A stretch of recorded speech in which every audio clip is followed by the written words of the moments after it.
Owning your presence without apology starts with truly accepting the space you take up in the world and refusing to shrink just because someone else is uncomfortable with your confidence. At an older age, you've already walked through seasons that tested you, broken you, and shaped you. You've been in rooms where your opinion wasn't valued, moments where you were told to quiet down, or situations where you felt invisible. But now, owning your presence means you decide that your voice has as much right to be heard as anyone else's, that your experiences matter, and that you don't need permission to stand tall. It's no longer about proving yourself to others. It's about embodying the truth that you have earned your place simply by being who you are and living the life you've lived. When you enter a room, the way you carry yourself communicates more than words ever could. People read your energy before they hear your voice. Shoulders back, chin lifted, and a steady gaze aren't just posture tips. They are a physical reflection of self-respect. You've reached a point in life where you don't need to beg for validation, and that naturally makes your presence magnetic. Owning your presence without apology means understanding that self-assurance isn't arrogance. It's the quiet, steady confidence that says, I know my worth, and I'm not here to diminish it for your comfort. Sometimes, owning your presence means not over-explaining yourself. In your younger years, you may have felt the need to justify every decision, explain every choice, and make sure everyone understood your intentions. But as a high-value woman in your older age, you recognize that not everyone is entitled to your reasoning. You speak clearly, you say what you mean, and you let your words stand without nervously filling the silence. Silence can be powerful when it's rooted in self-confidence and you no longer fear it. It's also about presence in your relationships, showing up fully and unapologetically as yourself. You don't hide parts of your personality to fit in or downplay your intelligence to make someone else feel secure. You've learned that shrinking yourself to keep others comfortable only leads to resentment, and you've decided you'd rather stand out for who you truly are than blend in for who you're pretending to be. That kind of authenticity becomes one of your strongest qualities, and people can feel it. Owning your presence without apology means understanding that you are the atmosphere you bring with you. The energy you radiate can either uplift a space or shrink it. So you choose intentionally. You walk into places with a calm authority, with warmth, and with the knowledge that you have something valuable to contribute. This isn't about taking over or demanding attention. It's about letting your authenticity be so evident that it commands respect without you having to chase it. This also involves embracing your age instead of hiding it. In a world obsessed with youth, you stand out by being unashamed of your years. They're proof of your resilience, your growth, your wisdom. You've survived things that would have broken others, and those experiences have given you a depth that can't be faked. By owning your age and the lessons that come with it, you silently challenge the idea that value fades with time. Most importantly, owning your presence without apology is about making peace with yourself, your story, your mistakes, your triumphs. You're not pretending to be perfect, you're comfortable being real. And that comfort with yourself radiates outward, influencing how others see you. People respond differently to a woman who knows who she is and doesn't feel the need to ask for permission to exist fully in that truth. Guarding your energy like it's gold means finally recognizing that not everyone and everything deserves access to you. As you get older, you realize your time and emotional bandwidth are not infinite resources. They are precious, limited, and worth protecting. You've learned through experience that saying yes to everything and everyone often means saying no to yourself, and that's a price you are no longer willing to pay. Guarding your energy is about becoming intentional with where you invest your attention, who you allow into your space, and what you give your emotional power to. It's no longer about pleasing people at the cost of your peace. It's about creating boundaries that preserve the best parts of you for what truly matters. There was probably a time when you felt guilty for stepping back from certain people or situations, as if you owed constant access to anyone who wanted it. But with age comes clarity, the understanding that you cannot pour from an empty cup. Guarding your energy is not selfish, it's survival for your mental, emotional, and physical well being. You've seen how certain environments can drain you, how certain conversations leave you feeling small, and how some people thrive off pulling you into their chaos. You stop volunteering for that drain. Instead, you start filtering your connections and commitments through a simple question: does this add to my life or take away from it? It also means being selective about the emotional battles you choose to engage in. Not every insult deserves a rebuttal, not every misunderstanding needs an explanation, and not every argument is worth winning. You learn that walking away isn't weakness, it's strategy. Energy is expensive, and you choose not to spend it on people or situations that are committed to misunderstanding you. Instead, you keep your emotional reserves for things that matter, for conversations that can actually move forward, for challenges that will grow you rather than drain you. Guarding your energy also extends to your daily habits. You pay attention to what you consume, not just food, but media, conversations, and environments. You notice how certain news cycles can fill you with fear, how constant scrolling can rob you of joy, and how gossip can cloud your perspective. So you choose wisely. You curate your life like someone guarding a vault, because that's exactly what your peace of mind is, a vault of priceless value that must be protected from unnecessary intrusion. This level of protection also demands boundaries that are not just spoken, but enforced. You learn that boundaries are only as strong as your willingness to uphold them. You stop explaining them over and over to those who violate them, and you stop apologizing for having them. You understand that people who respect you will respect your limits, and those who don't were never aligned with you in the first place. You start seeing your boundaries as the walls that keep out the storm, not the barriers that keep out opportunities. Guarding your energy requires you to be comfortable with solitude. You stop fearing quiet moments and start embracing them as opportunities to recharge. You realize that being alone doesn't mean you are lonely. It means you are giving yourself the space to think, to heal, to create, and to breathe without the noise of outside influence. Those moments of solitude become the foundation that strengthens your presence when you return to the world. At its core, guarding your energy like it's gold is about honoring the life you've built and the woman you've become. You've put too much work into your growth to allow it to be undone by careless people or draining situations. You value your time, your emotional balance, and your peace so highly that you refuse to gamble them on things that don't serve your highest self. Investing in lifelong learning means refusing to let your mind grow stagnant just because the world tells you you've reached a certain age.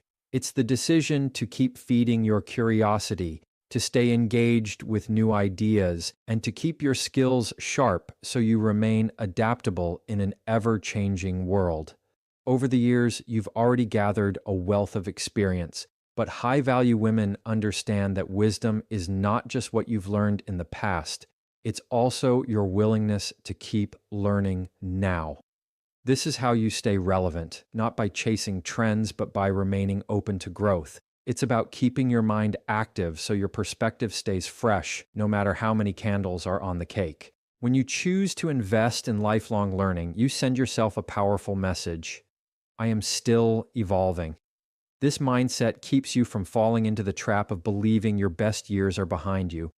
Instead, you see every day as a chance to expand your understanding of the world, whether that means reading books that challenge your thinking, learning a new skill, or exploring topics you've never had time for before. By doing this, you don't just keep up with the world, you enrich your own life in ways that make you more confident, capable, and fulfilled. Lifelong learning also keeps your conversations vibrant and your interactions engaging. When you continue to learn, you always have something new to contribute. Fresh perspectives, informed opinions, and valuable insights that make people want to hear what you have to say. You're not stuck repeating the same stories from decades ago. You're actively engaging with the present and shaping your future. This makes you magnetic because people sense your mental vitality and are drawn to it. It's not about proving intelligence, it's about sharing the energy that comes from staying curious. Investing in your growth also means stepping outside your comfort zone, even when it feels intimidating. It might mean enrolling in a class where everyone else is younger, trying a new language, or picking up a skill that challenges you in ways you haven't experienced in years.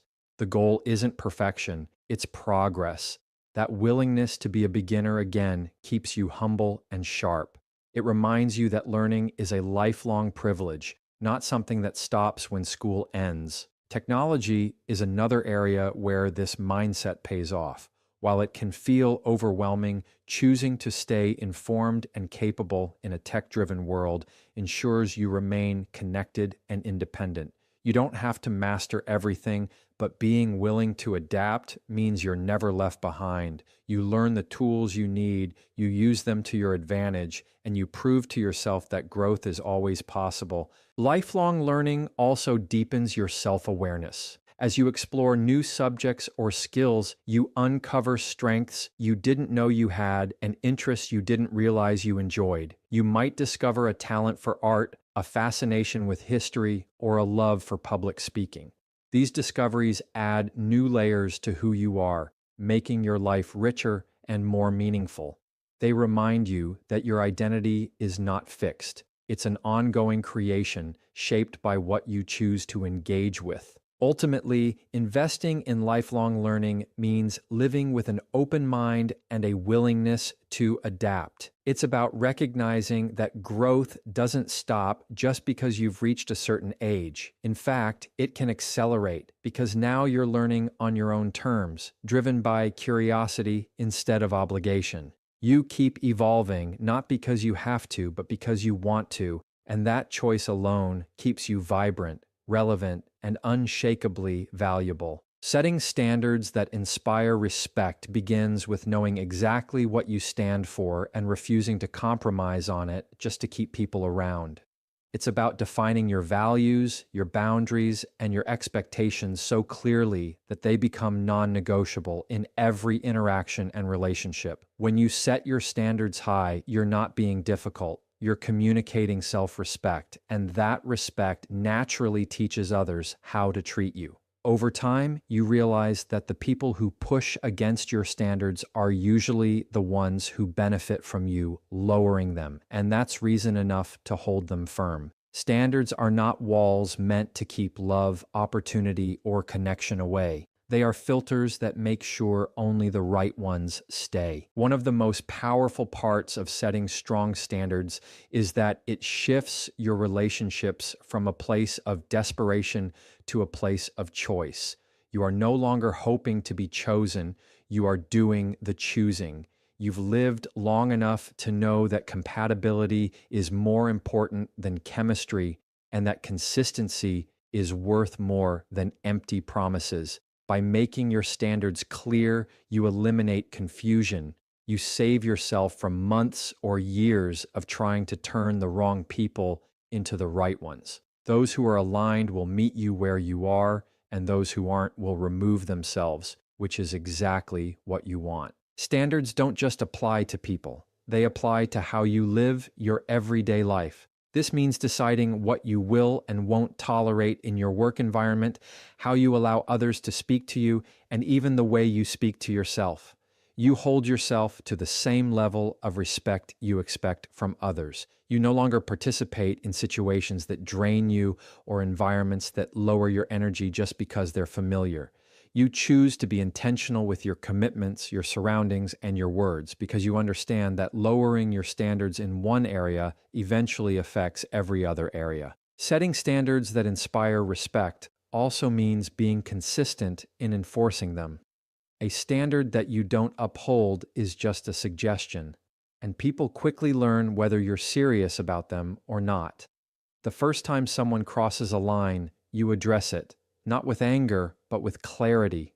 You understand that how you respond teaches others what they can get away with, so you make sure your actions match your words.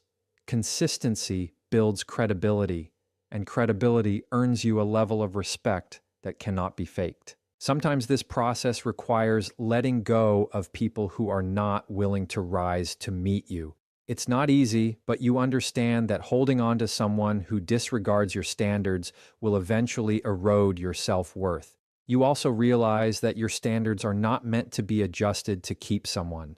They are meant to guide you toward people who value you without conditions.